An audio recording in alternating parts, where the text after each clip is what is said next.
ഇന്ന് നമ്മൾ 30 ദിവസം കൊണ്ട് എങ്ങനെ ഇംഗ്ലീഷ് കൈകാര്യം ചെയ്യാം, ഇംഗ്ലീഷ് സെന്റൻസുകൾ എങ്ങനെ ക്രിയേറ്റ് ചെയ്യാം, ഗ്രാമർ എങ്ങനെ പഠിക്കാം എന്നുള്ളൊരു ക്ലാസ് നമ്മൾ നടത്തിക്കൊണ്ടിരിക്കുകയാണ്. ഇന്ന് അതിൽ തന്നെ വരുന്ന ക്ലാസ് ആണ്. നമ്മൾ പഠിച്ചുകൊണ്ടിരിക്കുന്ന ബിയുടെ ഫോംസ് ആണ് അല്ലെ. ബിയുടെ ഫോംസ് 8 ഉണ്ട്. അപ്പൊ നമ്മൾ പറഞ്ഞു കഴിഞ്ഞു. ഈസാമാറൊക്കെ നിങ്ങൾക്കറിയാം, വാട്സ്വേറൊക്കെ അറിയാം. നമ്മൾ കഴിഞ്ഞ ക്ലാസ്സിൽ പഠിച്ചത് ബീൻ എങ്ങനെയാണ് ഉപയോഗിക്കേണ്ടത് എന്നാണ് പഠിച്ചത്. അത് കഴിഞ്ഞിട്ട് ഞാൻ ഹാർഡ് ബീൻ എങ്ങനെ ഉപയോഗിക്കാം എന്നുള്ളൊരു സ്റ്റോറി ചെയ്തിട്ടുണ്ട്. അതിന്റെ ലിങ്ക് ഇപ്പോൾ ഇവിടെ ഞാൻ തരും, അത് നിങ്ങൾ കേൾക്കുക. അതിൽ ഹാർഡ് ബീനിന്റെ ഉപയോഗവും പഠിച്ചു കഴിഞ്ഞു. ഇന്ന് നമ്മൾ ഇനി പഠിക്കാൻ പോകുന്നത് ബീയിങ് എങ്ങനെയാണ് ഉപയോഗിക്കുന്നതെന്നാണ്. ബീയിങ് എന്ന് പറയുന്നത് അപ്പൊ എന്താണെന്ന് ഞാൻ പറഞ്ഞത്, ബി എന്ന് പറയുന്ന വേർബിന്റെ കണ്ടിന്യൂസ് ഫോമാണ് ബീയിങ് എന്നുള്ളത്. ബീയിങ്ങിന് ഒത്തിരി ഉപയോഗങ്ങളുണ്ട്. അപ്പൊ ഇങ്ങനെ മാത്രം ഉപയോഗിക്കണം എന്ന് പറഞ്ഞ് പഠിപ്പിച്ചു തരാൻ പറ്റത്തില്ല. ബീയിങ് ചിലപ്പോൾ നമ്മുടെ ചില സ്വഭാവം, നമ്മളിപ്പോ നല്ല ശാന്തമായി ഇരിക്കുന്നു, ഇപ്പോഴത്തെ അവസ്ഥ എങ്ങനെയാണ് എന്നൊക്കെ പറയാൻ നമ്മൾ ബീയിങ് ആണ് ഉപയോഗിക്കുന്നത്. അപ്പോൾ ബീയിങ് ഏത് സാഹചര്യത്തിലാണ് ഉപയോഗിക്കുന്നത് എന്നും ഞാൻ ക്ലാസ് എടുത്തിട്ടുണ്ട്. ബിയുടെ ഫോമും അതിന്റെ പ്ലേലിസ്റ്റിന്റെ ലിങ്കും ഞാൻ ഇപ്പോൾ ഇവിടെ തരും. അതിൽ ബീയിങ് നിങ്ങളൊന്ന് കേട്ട് പഠിക്കുക, അത് പഠിക്കണം. ഇന്ന് ഞാൻ പറയുന്നത് ബീയിങ് ഉപയോഗിക്കേണ്ട രീതികൾ ഏതൊക്കെയാണ്, നൗണിന്റെ കൂടെ എങ്ങനെ ഉപയോഗിക്കാം, പാസീവ് വോയിസിൽ എങ്ങനെ അതിന്റെ എല്ലാം ഒരു സ്ട്രക്ചർ എന്ന പോലെ നിങ്ങൾക്ക് തരാം. അതായിരിക്കാം കുറച്ചും കൂടി നമ്മൾ ഏറ്റവും താഴെയുള്ളവർ തൊട്ട് പഠിച്ചു തുടങ്ങുന്നതായതുകൊണ്ട് എനിക്ക് തോന്നുന്നു അതായിരിക്കാം എളുപ്പമെന്ന് തോന്നുന്നു. അപ്പൊ ബീയിങ് ഏത് രീതിയിലാണെന്നുള്ള ക്ലാസ് ആ പ്ലേലിസ്റ്റ് നോക്കുക. ഇനി ഞാൻ എടുക്കുന്ന ബീയിങ്ങും കൂടെ നിങ്ങൾ ശ്രദ്ധിച്ചു കേൾക്കുക. ഓക്കെ, നമ്മൾ ബീയിങ് ഉപയോഗിച്ചു കഴിഞ്ഞാൽ നൗണോ അഡ്ജക്റ്റീവോ വന്നാൽ എങ്ങനെയാണ് സെന്റൻസ്? ബീയിങ് എ, ഇനി നൗണോ അഡ്ജക്റ്റീവോ. നൗൺ എന്ന് പറഞ്ഞാൽ എന്താണ് അറിയാം, അഡ്ജക്റ്റീവ് എന്ന് പറഞ്ഞാൽ എന്താണ്? അഡ്ജക്റ്റീവ് അറിയത്തില്ലെങ്കിൽ നമ്മുടെ ഡിസ്ക്രിപ്ഷൻ ബോക്സിൽ ഞാൻ പാർട്സ് ഓഫ് സ്പീച്ച് കൊടുക്കുന്നുണ്ട്, അതിൽ നമ്മുടെ അഡ്ജക്റ്റീവ് ഉണ്ട് കേട്ടോ. ഇതൊക്കെ ഞാൻ അപ്പോൾ പറയേണ്ടത് എന്താണെന്നോ കേൾക്കുമ്പോൾ തന്നെ നിങ്ങളത് പഠിച്ചിട്ട് വേണം ഇത് കേൾക്കാൻ. അങ്ങനെ കേട്ട് പോകുമ്പോൾ എളുപ്പം ഉണ്ടാവും. അപ്പോ ബീയിങ് പിന്നെ ഒരു നൗണോ അഡ്ജക്റ്റീവോ വന്നാൽ എങ്ങനെയിരിക്കും? അപ്പോൾ ഞാൻ പറഞ്ഞല്ലോ ഒരു അവസ്ഥയാണത്. അപ്പൊ ഞാൻ പറയാണ് ഡോക്ടർ ആയിരിക്കുക, ആ ഒരു അവസ്ഥയിൽ ഇരിക്കുക എന്ന് പറയുന്നത് ഒരു ഭയങ്കര ഉത്തരവാദിത്തമുള്ള ഒരു ജോലിയാണ് അല്ലെ. അപ്പൊ ഡോക്ടർ ആവുക എന്നുള്ളത്, ഡോക്ടർ ആയിരിക്കുക എന്നുള്ളത് ഉത്തരവാദിത്തമുള്ള ജോലിയാണ്. അപ്പൊ ആ ആയിരിക്കുക, ആ അവസ്ഥയിൽ ആയിരിക്കുക. ബീയിങ് എ ഡോക്ടർ, നൗണിന്റെ മുമ്പിൽ ആർട്ടിക്കിൾ കൊടുത്തു.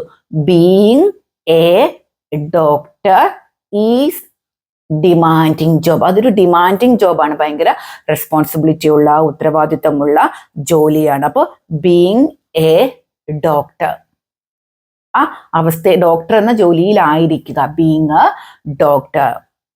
ഇനി ഞാൻ പറയാണ് ബീയിങ് ലേറ്റ്. അവിടെ നമ്മൾ എ കൊടുത്തില്ല, കാര്യം എന്താണ്? നൗൺ അല്ല. നൗൺ ആണെങ്കിൽ നമ്മൾ ആർട്ടിക്കിളിന്റെ കൂടെ എ കൊടുത്തു.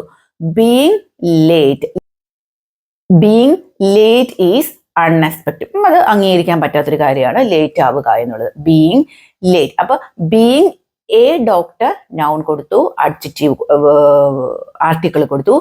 ബീയിങ് ലേറ്റ് അഡ്ജക്റ്റീവ് കൊടുത്തു. അപ്പൊ ആ അവസ്ഥയിൽ ആയിരിക്കുക.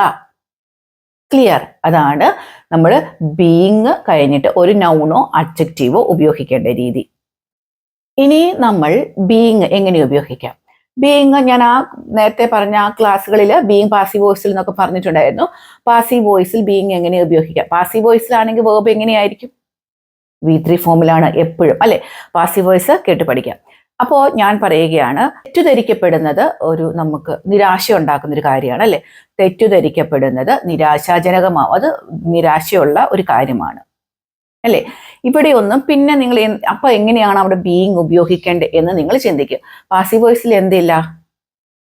ആദ്യം നമുക്ക് സബ്ജക്റ്റ് ഇല്ല. ആ ഒരു സാഹചര്യത്തിൽ നമ്മൾ ബീയിങ് ആണ് ഉപയോഗിക്കേണ്ടത്. അതൊരു ടിപ്പ് പോലെ നിങ്ങൾക്ക് ഓർത്തിരിക്കുക കേട്ടോ. ആ ഒരു സാഹചര്യത്തിലും നമ്മൾ ബീയിങ് ആണ് ഉപയോഗിക്കേണ്ടത്. അപ്പോ തെറ്റിദ്ധരിക്കപ്പെടുക, അപ്പൊ ബീയിങ് ആ സാഹചര്യമല്ലേ നമ്മൾ പറയേണ്ടത്. Being misunderstood can be frustrating. Being misunderstood can be frustrating. അത് നമ്മളെ നിരാശാജനകമാക്കി മാറ്റും. Being ignored is a painful experience അല്ലെ. അവഗണിക്കപ്പെടുന്ന ആ ഒരു അവസ്ഥ വളരെ വേദനാജനകമായ ഒരു കാര്യമാണ്. അപ്പൊ നമ്മളിത് പാസീവ് വോയിസിൽ ഉപയോഗിച്ചാൻ പഠിച്ചു. പക്ഷെ ബീയിങ് എന്ന് പറയുന്നത് അത് കഴിഞ്ഞിട്ട് നമ്മൾ വേർബ് തേർഡ് ഫോം ആണ് കൊടുക്കേണ്ടത്. Being ignored is a painful experience. Okay, പിന്നെ നമ്മൾ ബീയിങ് ഉപയോഗിക്കേണ്ടത് ബീയിങ് കഴിഞ്ഞിട്ട് ING ഫോം ഉപയോഗിക്കാം. അത് അത്രയ്ക്കധികം ഫെമിലിയർ ആണോ അല്ലെങ്കിൽ ഒന്നും അത്രയ്ക്കധികം അറിയില്ല എങ്കിലും ബീയിങ് ഉപയോഗിച്ച് കഴിഞ്ഞാൽ നിങ്ങൾ പുസ്തകമൊക്കെ കണ്ടിട്ട് വായിക്കുന്നുണ്ടെങ്കിൽ നിങ്ങൾ അങ്ങനെ വരുമ്പോൾ ഇത് ഉണ്ടല്ലോ എന്ന് നിങ്ങൾ മനസ്സിലാക്കുക. വേർബ് ING ഫോമിൽ ബീയിങ് ഉപയോഗിച്ച് കഴിഞ്ഞിട്ട് ഉപയോഗിക്കാം. അപ്പോൾ ഓർക്കുക, ബീയിങ് ഉപയോഗിക്കുന്നത് എപ്പോഴും വേർബ് തേർഡ് ഫോമിലാണ്. ബീയിങ് കഴിഞ്ഞാൽ ഓൾമോസ്റ്റ് വേർബ് തേർഡ് ഫോമിൽ കൊടുക്കുക. ഇങ്ങനെയും ഉണ്ട് എന്ന് നിങ്ങൾ മനസ്സിലാക്കുക. ബീയിങ് കഴിഞ്ഞാൽ വേർബ് ING ഉപയോഗിക്കുന്നതുമുണ്ട്, ഓർത്തു വെക്കുക. പക്ഷെ ബീയിങ് കഴിഞ്ഞാൽ എപ്പോഴും നമ്മൾ വേർബ് തേർഡ് ഫോമിലാണ് കൂടുതലും ഉപയോഗിക്കുക. ഇനി ബീയിങ്ങിന്റെ വേറൊരു ഉപയോഗമാണ് ഫോർ ബീയിങ്.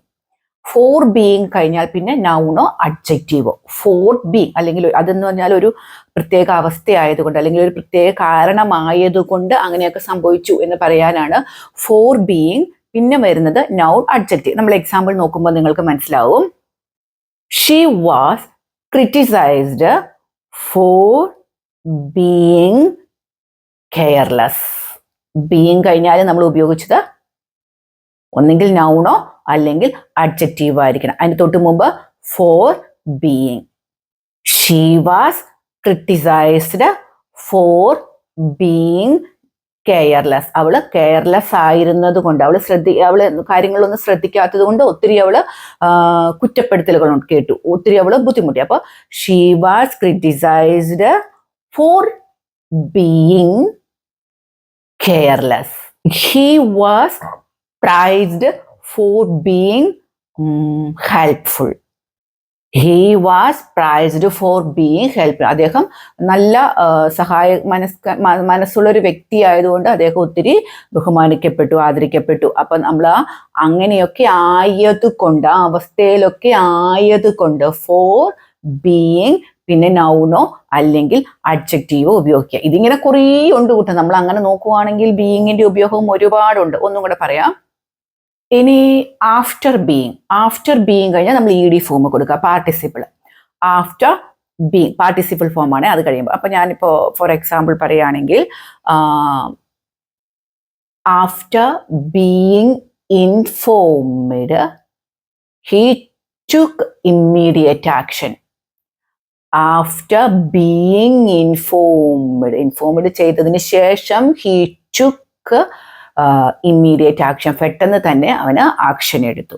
അപ്പോൾ എന്താണ്, ആ ഒരു അറിയിപ്പ് ലഭിച്ചതിന് ശേഷം പെട്ടെന്ന് തന്നെ അറിയിപ്പ്, ആ ഒരു അവസ്ഥയിലായതിനു ശേഷം. അപ്പൊ ബീയിങ്ങിന് എപ്പോഴും ആ ഒരു അവസ്ഥ ഓർക്കുക.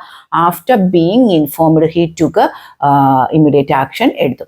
അപ്പോൾ ഇത് മുഴുവനും ഒന്നും കാണാതെ ഒന്നും പഠിക്കാനൊന്നും പറ്റത്തില്ല. ഇതൊക്കെ നമുക്ക് ഇവഞ്ച്വലി നമ്മുടെ സ്പീക്കിംഗ് ഒക്കെ ഇമ്പ്രൂവ് ആകുമ്പോൾ കുറേയൊക്കെ ഇമ്പ്രൂവ് ആയി വരും. അതൊക്കെ തന്നെ പഠിക്കലേ പറ്റുള്ളൂ. ഇങ്ങനെയൊക്കെ ആണെന്ന് ഇങ്ങനെയൊക്കെ ഉണ്ട്, നിങ്ങൾ ബീയിങ് ഒക്കെ കേൾക്കുമ്പോൾ ഇങ്ങനെയൊക്കെ ഉണ്ടെന്ന് മനസ്സിലാക്കുക കേട്ടോ. കുറേ ബീയിങ്ങിന്റെ ഉപയോഗം ഉണ്ട് കേട്ടോ, ഒത്തിരി ഉണ്ട്.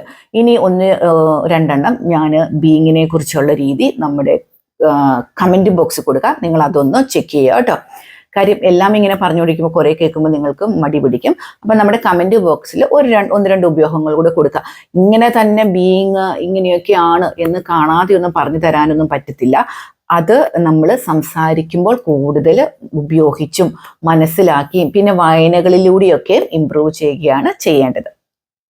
അപ്പൊ നമുക്കിന്ന് നമ്മുടെ ബിയുടെ സെക്ഷൻ നമുക്ക് ഇവിടെ അവസാനിപ്പിക്കാം.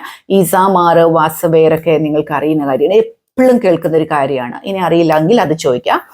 ഇനി നമ്മൾ അടുത്ത സെക്ഷനിൽ തുടങ്ങുന്നത് വേർബാണ്. കുറേ പേര് വേർബ് എന്താണെന്ന് അറിയത്തില്ലാത്ത ഒത്തിരി പേരുണ്ട്. അപ്പോൾ നമ്മൾ അടുത്ത സെക്ഷനായിട്ട് നമ്മൾ സ്റ്റാർട്ട് ചെയ്യാൻ പോകുന്നത് വേർബാണ്. അപ്പോൾ നമ്മുടെ ക്ലാസ്സുകൾ നിങ്ങൾ കേൾക്കുക. അതേപോലെ തന്നെ നിങ്ങൾക്ക് മനസ്സിലാവുന്നുണ്ടോ ഇല്ലയോ എന്നൊക്കെ നമ്മുടെ കമന്റ് ബോക്സിൽ നിങ്ങൾ കൊടുക്കുന്ന അഭിപ്രായങ്ങളാണ് എന്നെ വീണ്ടും വീണ്ടും വീഡിയോ ചെയ്യാനും ഒക്കെ എന്നെ പ്രേരിപ്പിക്കുന്നത്. അതാണ്. അപ്പോൾ നന്നായിട്ട് സപ്പോർട്ട് ചെയ്യുക. ചാനൽ സബ്സ്ക്രൈബ് ചെയ്യാതെ ആരെങ്കിലും ഒക്കെ കാണുന്നവരുണ്ട് എങ്കിൽ നിങ്ങൾക്ക് ഇഷ്ടപ്പെട്ടെങ്കിൽ, നിങ്ങൾക്ക് പ്രയോജനപ്പെടുമെങ്കിൽ ചാനൽ സബ്സ്ക്രൈബ് ചെയ്യുകയും കൂടെ ചെയ്യുക കേട്ടോ. അപ്പൊ എല്ലാവർക്കും നല്ലൊരു ദിവസം ആശംസിക്കുകയാണ്. നമുക്ക് അടുത്ത ദിവസം വീണ്ടും കാണാം.